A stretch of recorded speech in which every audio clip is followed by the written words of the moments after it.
Okay, students, let's continue from where we left off. We have to discuss about the different ways in which we will commit error.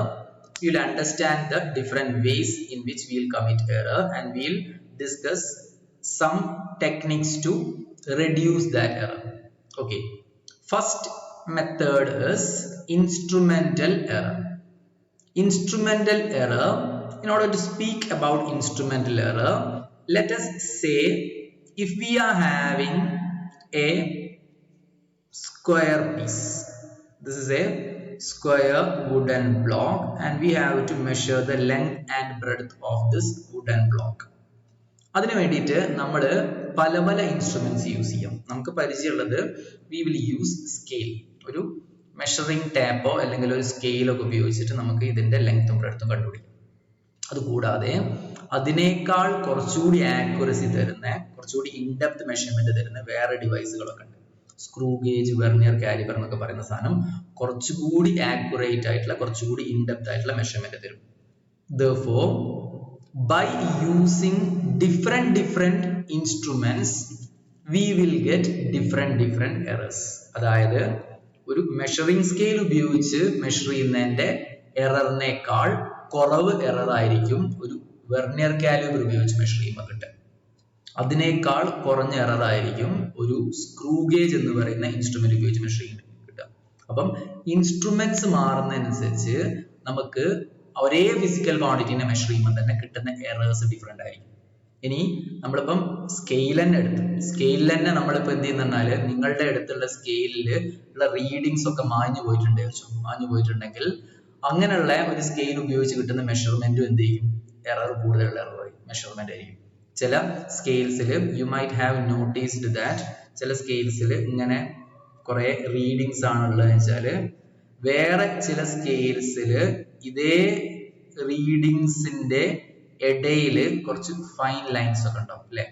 അപ്പം രണ്ട് scale ഉപയോഗിച്ചിട്ട് നമുക്ക് രണ്ട് different reading ഒക്കെയാണ് കിട്ടുക. അപ്പം by using different instruments we will have different errors. ആ instrument proper ആയിട്ട് വർക്ക് ചെയ്യുന്നതാണോ, അത് പ്രോപ്പർ ആയിട്ട് വർക്ക് ചെയ്യുന്നില്ലെങ്കിൽ അതിലും നമുക്ക് എന്ത് ചെയ്യും, എറർ ഉണ്ടാവും. അങ്ങനെയുള്ള എററിനെയാണ് we'll call it as instrumental error. What's the method for avoiding instrumental error? നിങ്ങൾ ലാബിലേക്ക് പോകുമ്പോൾ ഇൻസ്ട്രുമെന്റൽ എറർ അവോയ്ഡ് ചെയ്യാനുള്ള ഏറ്റവും നല്ല വഴി എന്താണെന്ന് വെച്ചിട്ടുണ്ടെങ്കിൽ നിങ്ങൾ ലാബിൽ ആദ്യം തന്നെ എത്തിയിട്ട് നല്ല പ്രോപ്പർ വർക്കിംഗ് ആയിട്ടുള്ള കറക്റ്റ് ഇൻസ്ട്രുമെന്റ് തന്നെ സെലക്ട് ചെയ്യാം. ഇൻസ്ട്രുമെന്റ് തരുന്ന സമയത്ത് തന്നെ അത് പ്രോപ്പർലി വർക്കിംഗ് ആണോ എന്നുള്ളത് ചെക്ക് ചെയ്തതിനു ശേഷം എടുക്കുക. അപ്പം ഇതാണ് ഇൻസ്ട്രുമെന്റൽ എറർ. ഫസ്റ്റ് എറർ നമ്മൾ പറഞ്ഞു ഇൻസ്ട്രുമെന്റൽ എറർ. അതിനെ അവോയ്ഡ് ചെയ്യാനുള്ള വഴി ഞാൻ പറഞ്ഞു, എന്ത്, ബൈ ചൂസിങ് കറക്റ്റ് ഇൻസ്ട്രുമെന്റ്. വേറൊരു മെത്തേഡ് ഞാൻ ലാസ്റ്റ് പറയാം. കറക്റ്റ് ഇൻസ്ട്രുമെന്റ് യൂസ് ചെയ്യുക, അതിന് imperfection ഇല്ലാണ്ടുള്ള.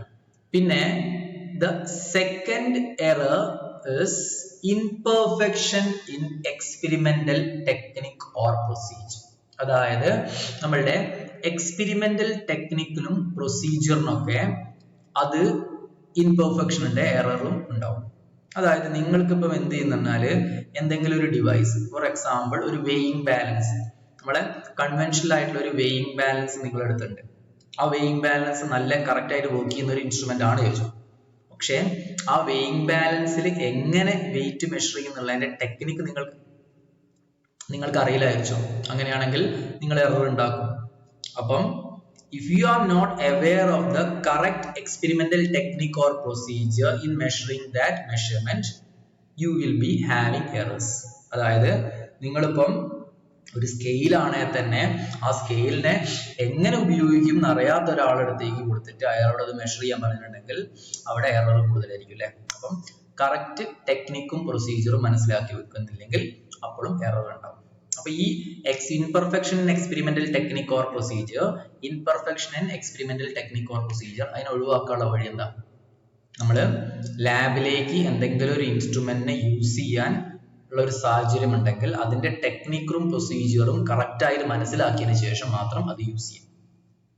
By learning the correct technique or procedure you could avoid this type of errors.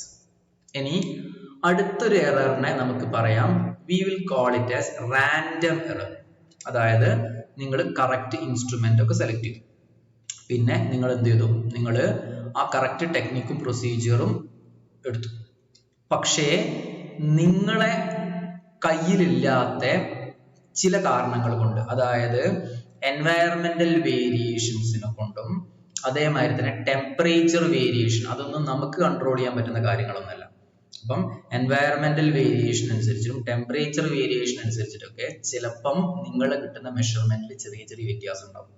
അങ്ങനെയുള്ള നമുക്ക് കൺട്രോൾ ചെയ്യാൻ പറ്റാത്ത the errors which are coming from uncontrollable factors such as environmental variations, temperature variations and all, they are classified as എന്ത്? Random error. Random എററിനെ avoid ചെയ്യാനുള്ള ഒരു വഴി എന്താ പറഞ്ഞാൽ പല പല സിറ്റുവേഷനിൽ പല പല ടെമ്പറേച്ചറിലും അതേമാതിരി തന്നെ പല പല ക്ലൈമറ്റിക് കണ്ടീഷനിലൊക്കെ മെഷർമെന്റ് നടത്തിയിട്ട് അതിന്റെ ആവറേജ് വാല്യൂ എടുക്കുക. അതാണ് റാൻഡം എററിനെ പരമാവധി കുറയ്ക്കാനുള്ള ഒരു വഴി. ഇനി അടുത്തത് പേഴ്സണൽ എറർ. പേഴ്സണൽ എറർ എന്ന് പറഞ്ഞിട്ടുണ്ടെങ്കിൽ നിങ്ങൾക്കിപ്പം ഒരു സ്കൂളിലുള്ള ഒരു എക്സ്പെരിമെന്റ് തന്നെ കൺസിഡർ ചെയ്യാം. സ്കൂളിലെ എക്സ്പെരിമെന്റ് തന്നെ ഒരേ ഇൻസ്ട്രുമെന്റ് 10 കുട്ടികൾക്ക് കൊടുത്തു. ആ 10 കുട്ടികൾക്കും കറക്റ്റ് എക്സ്പെരിമെന്റ് ടെക്നിക്കും പ്രൊസീജിയറും ഒക്കെ അറിയാം. അങ്ങനെയാണെങ്കിലും 10 കുട്ടികൾക്കും കിട്ടുന്ന വാല്യൂസ് സെയിം ആയിക്കൊള്ളുന്നില്ലല്ലോ. ഇല്ല, 10 കുട്ടികൾക്കും കിട്ടുന്ന വാല്യൂസിൽ ചെറിയ ചെറിയ ഡീവിയേഷൻ ഉണ്ടാവും. അതായത് നിങ്ങളുടെ പേഴ്സണാലിറ്റിക്ക് അനുസരിച്ചിട്ട് ചില ആൾക്കാർ വളരെ സിസ്റ്റമാറ്റിക് ആയിട്ട് കാര്യങ്ങൾ ചെയ്യും, ചില ആൾക്കാർ കുറച്ച് എന്താണ് നമുക്ക് അത്ര സിസ്റ്റമാറ്റിക് അല്ലാണ്ട് കാര്യങ്ങളൊക്കെ ചെയ്തിട്ടുണ്ടെങ്കിൽ അപ്പൊ ഒക്കെ ഒരു എററിനെ we could classify this as personal error. Personal error, personality of an individual അനുസരിച്ചിട്ട് മാറുന്ന എറർ പേഴ്സണൽ എറർ. ഇനി the next error is important, that is least count error. least count error. least count error എന്ന് പറഞ്ഞിട്ടുണ്ടെങ്കിൽ least count എന്താണെന്ന് അറിയണം. We have to understand what is least count in order to understand what is least count error. least count error പറയാൻ വേണ്ടിയിട്ട് നമുക്ക് എന്ത് ചെയ്യാന്നാൽ നമ്മൾ ഇവിടെ വരച്ച ഈ രണ്ട് ഡയഗ്രാം നോക്കാം. least count is the smallest value of measurement that can be done by that measuring instrument. ഒരു മെഷറിംഗ് ഇൻസ്ട്രുമെന്റിനെ കൊണ്ട് മെഷർ ചെയ്യാൻ പറ്റുന്ന ഏറ്റവും ചെറിയ വാല്യൂവിനെയാണ് നമ്മൾ ലീസ്റ്റ് കൗണ്ട് എന്ന് വിളിക്കുക.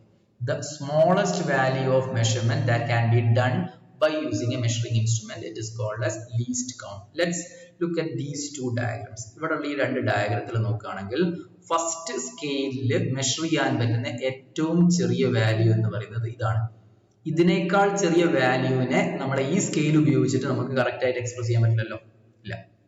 ഇനി സെക്കൻഡ് സ്കെയിലിൽ നോക്കുകയാണെങ്കിൽ സെക്കൻഡ് സ്കെയിലിൽ നമുക്ക് മെഷർ ചെയ്യാൻ പറ്റുന്ന ഏറ്റവും ചെറിയ വാല്യൂ ഇതാണ്, അല്ലേ?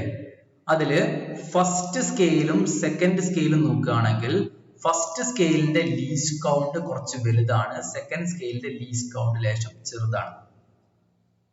ഏത് സ്കെയിലായിരിക്കും കുറച്ചുകൂടി ഡീറ്റെയിൽഡ് ആയിട്ടുള്ള മെഷർമെന്റ് തരാം? Yes, it is second scale. രണ്ടാമത്തെ സ്കെയിലിന് നിങ്ങൾക്ക് കുറച്ചുകൂടി ഇൻഡെപ്ത് ആയിട്ടുള്ള ഒരു വാല്യൂ തരാൻ പറ്റും. അപ്പം least count of N instrument is decreased means the accuracy of measurement will increase. ഒരു ഇൻസ്ട്രുമെന്റിന്റെ ലീസ്റ്റ് കൗണ്ട് കുറയുന്നതനുസരിച്ച് ആ ഇൻസ്ട്രുമെന്റിന്റെ ആക്യുറസി കൂടിക്കൂടി വരും. അപ്പം ആ ഇൻസ്ട്രുമെന്റിനോട് മെഷർ ചെയ്യാൻ പറ്റുമ്പം ആ മെഷർമെന്റിൽ ഉള്ള ഡീറ്റെയിൽസ് കൂടി വരും. അത് കുറച്ചുകൂടി എന്താണ് ട്രൂ വാല്യൂമായിട്ട് അടുത്തടുത്ത് വരും. അപ്പം least count error is error which is occurring due to the least count of the measuring instrument. ഇനി ഞാൻ ഫസ്റ്റത്തെ ഇൻസ്ട്രുമെന്റൽ എറർ പറയുന്ന സമയത്ത് നിങ്ങൾ പറഞ്ഞതായിട്ട് ഓർമ്മ ഉണ്ടോ? ഒരു വുഡൻ ബ്ലോക്കിന്റെ ലെങ്ത്തും ബ്രെഡ്ത്തും മെഷർ ചെയ്യാൻ വേണ്ടിയിട്ട് നമുക്ക് വേണമെങ്കിൽ ഒരു സ്കെയിൽ യൂസ് ചെയ്യാം, വേണമെങ്കിൽ ഒരു വെർനിയർ കാലിബർ യൂസ് ചെയ്യാം, ഒരു സ്ക്രൂ ഗേജ് യൂസ് ചെയ്യാം. എല്ലാം തരുന്ന മെഷർമെന്റ് ഒരേമാതിരി ആയിരിക്കും. ഇല്ല, സ്കെയിലിന്റെ ലീസ്റ്റ് കൗണ്ട് കൂടുതലാണ്. സ്കെയിലിനേക്കാൾ ലീസ്റ്റ് കൗണ്ട് കുറവാണ് വെർനിയർ കാലിബറിന്. വെർനിയർ കാലിബറിനേക്കാൾ ലീസ്റ്റ് കൗണ്ട് കുറവാണ് സ്ക്രൂ ഗേജിന്.